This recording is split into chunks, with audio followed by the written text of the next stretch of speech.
Hello friends, आज मैं explain करने वाला हूँ हॉर्न्स मूवी को। तो कहानी की शुरुआत में हम देखते हैं एक नाम के लड़के को जो मैरिन नाम के लड़के से प्यार करता है।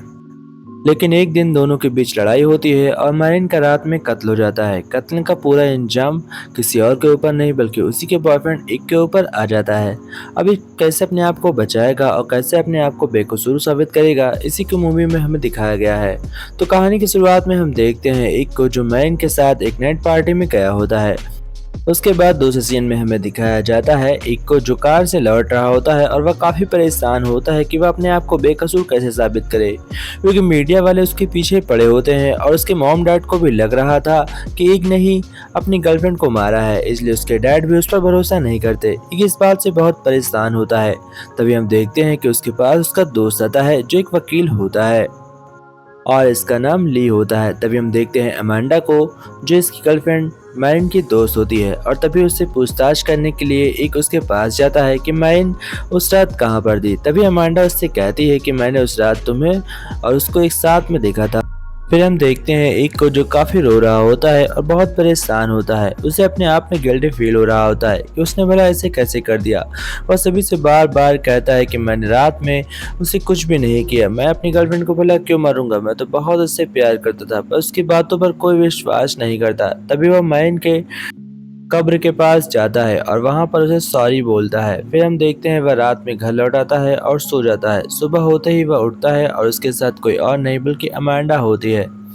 माइन अमांडा के साथ रात भर रह चुका था। सुबह होते ही वह अमांडा से कहता है मुझे अब घर चलना चाहिए और मैं घर जा रहा हूँ। अमांडा कहती है हाँ, नशे में अगर तुम यहाँ होते नहीं तो फिर तुम यहाँ रुकते ही क्यों। ऐसा वो कहकर उसे वहाँ से भेज देती है।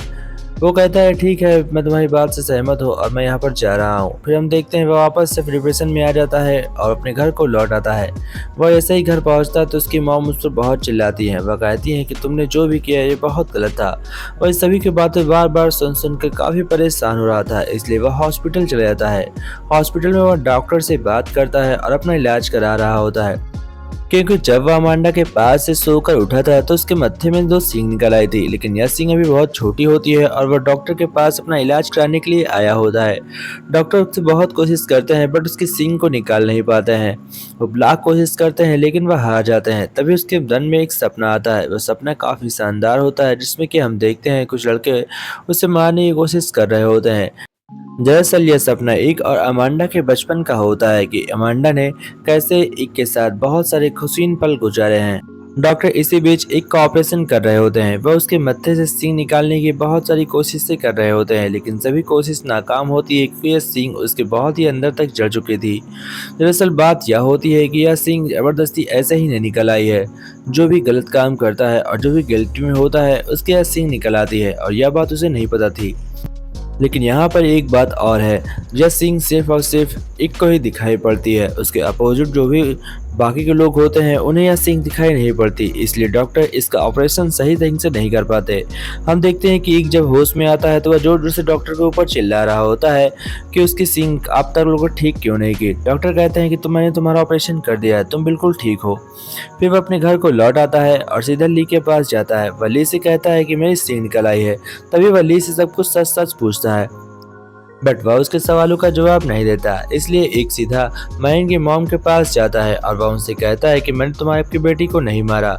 आपकी बेटी को जिसने भी मारा है मैं उसे सजा दिलाकर जरूर रहूंगा। हम देखते हैं कि उसकी मॉम उसकी बातों में आ जाती हैं। फिर वह अपने डैड के पास आता है, लेकिन उसके डैड उस पर भरोसा नहीं कर रहे होते हैं। वह उससे कहते हैं कि हाँ, मुझे पूरा भरोसा है कि तुम उसे मार सकते हो, क्योंकि तुम्हें बहुत जल्दी गुस्सा आ जाता है। इन सब से परेशान होकर वह फिर से क्लब के अंदर जाता है और वहां पर कुछ लोगों से पूछताछ कर रहा होता है। सभी लोग उसके ऊपर जोर जोर से हंस रहे होते हैं। इस बात से वह बहुत गुस्से में आ जाता है। तभी वह क्लब मेंबर से पूछता है कि तुम्हारे दिल में क्या चल रहा है। वह कहता है मैं इस क्लब को आग लगाना चाहता हूँ, और वह आग लगा भी देता है। फिर हम देखते हैं कि वह अमांडा के पास जाता है। अमांडा से भी पूछने लगता है। अमांडा कहती है कि हाँ, मैंने झूठ कहा था, मैंने तुम्हें और उसे एक साथ नहीं देखा। इस बात को सुनकर एक अमांडा से बहुत गुस्सा आ जाता है और उससे कहता है कि अगर तुम यह सब कुछ सच सच पुलिस को बता देती तो मैं आज शायद रिहा होता। लेकिन यह सुनकर एक को काफी गुस्सा आता है, इसलिए वह अमांडा को छोड़कर वहां से निकल जाता है। फिर वह अपने भाई हैरी के पास जाता है और उससे पूछताछ करने लगता है। वह उससे पूछता है क्या तुम लास्ट बार मेरी गर्लफ्रेंड से मिले थे? वह हाँ कहता है और कहता है कि जब मैं होश में आया तो मेरे हाथों में बहुत सारा खून लगा था और मेरे हाथ में एक पत्थर था। यह सुनने के बाद वो समझ चुका था कि आखिर उसे किसने मारा होगा। इस बात से एक बहुत नाराज था कि उसके भाई ने उसे धोखा दिया और उसे झूठ बोला है। लेकिन कमाल की बात होती है कि उसके भाई हैरी को भी नहीं याद होता है कि उसने माइन को कब मारा, बट उसके हाथ में जो पत्थर था वह सबूत था, इसलिए वह कुछ भी नहीं बताता। वह अपनी शर्ट को एक नदी के अंदर फेंक देता है ताकि कोई भी उसे पकड़ ना सके। अब उसके पास कोई सबूत नहीं बचा था कि एक अपने आप को बेकसूर साबित कर सके। तभी वहां पर पुलिस वाले आते हैं और वह एक को अरेस्ट कर वापस जेल में ले जाते हैं। सुबह होते ही हम देखते हैं कि ली एक को छुड़ाने के लिए वहां पर पहुंच जाता है और ली एक को छुड़ा ले जाता है। एक बाहर निकलकर ली से सवाल पूछता है और इस बार ली सब कुछ उसे सच सच बक देता है। ली को पता चल जाता है कि आखिर उसकी गर्लफ्रेंड के साथ उस रात में क्या हुआ था। तभी वो उसके डैड के पास जाता है और उससे कहता है कि मैं बेकसूर हूँ, लेकिन मैं पूरी कोशिश करूंगा कि आपकी बेटी के कातिलों का पता चल सके। पर उसके डैड उस पर भरोसा नहीं करते और एक अपने सबूतों को ढूंढने के लिए निकल पड़ता है। वह एक वीराने जंगल में पहुंच जाता है जहाँ पर बहुत सारे सांप उसकी ओर अट्रैक्टेड हो रहे थे और वह उसके काफी पास भी आ जाता है। लेकिन कमाल की बात होती है कि एक भी सांप उसे काटते नहीं है।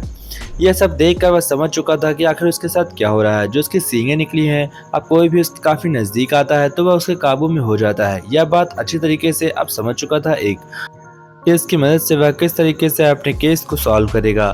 फिर हम देखते हैं वह पुलिस ऑफिसर के पास जाता है और उनसे पूछताछ करने लगता है। वह पुलिस ऑफिसर को भ्रमित करता है और उन्हें अपने भाई के पीछे लगा देता है। तभी हम देखते हैं कि वह सीधा हैरी के पास जाता है और हैरी से पूछताछ करने लगता है। तभी हैरी कहता है कि मैं काफ़ी डर गया था, मेरे पास कोई ऑप्शन नहीं था कि मैं तुम्हें यह सब बता सकता।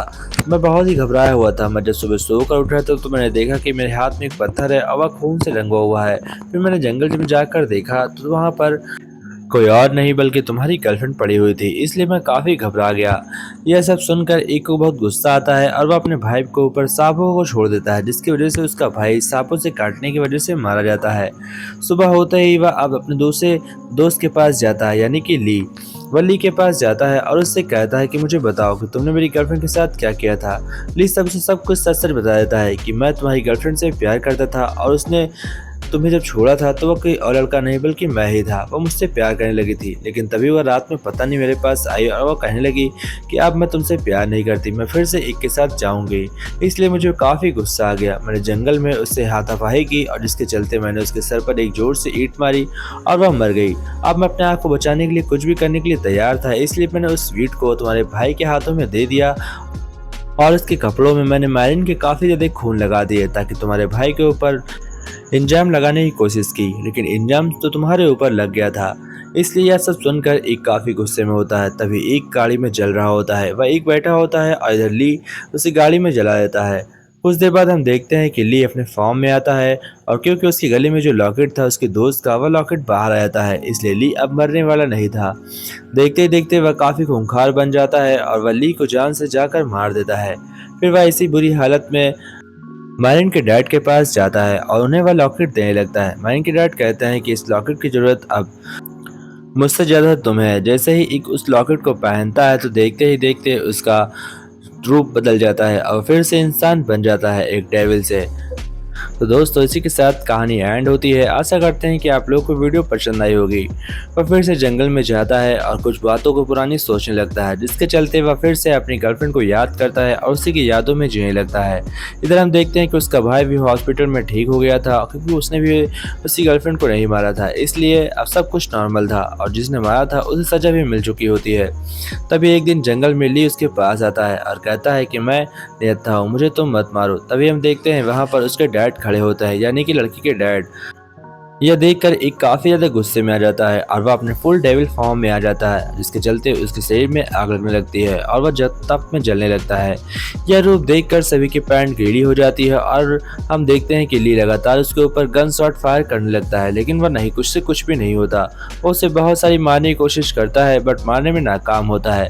तभी हम देखते हैं कि डेविल के बहुत सारे सांप जो उसके काबू में थे वह उसके पास आते हैं और वह उसके शरीर में होल करते हुए घुस जाते हैं, यानी कि इसी सांपों की वजह से ली भी मारा जाता है। इधर हम देखते हैं कि अंत में एक भी मर रहा होता है और धीमे धीमे वह भी सो जाता है। और मरने के बाद वह अपनी गर्लफ्रेंड के पास पहुंच जाता है। तो दोस्तों कैसी लगी मूवी कमेंट में ज़रूर बताइएगा।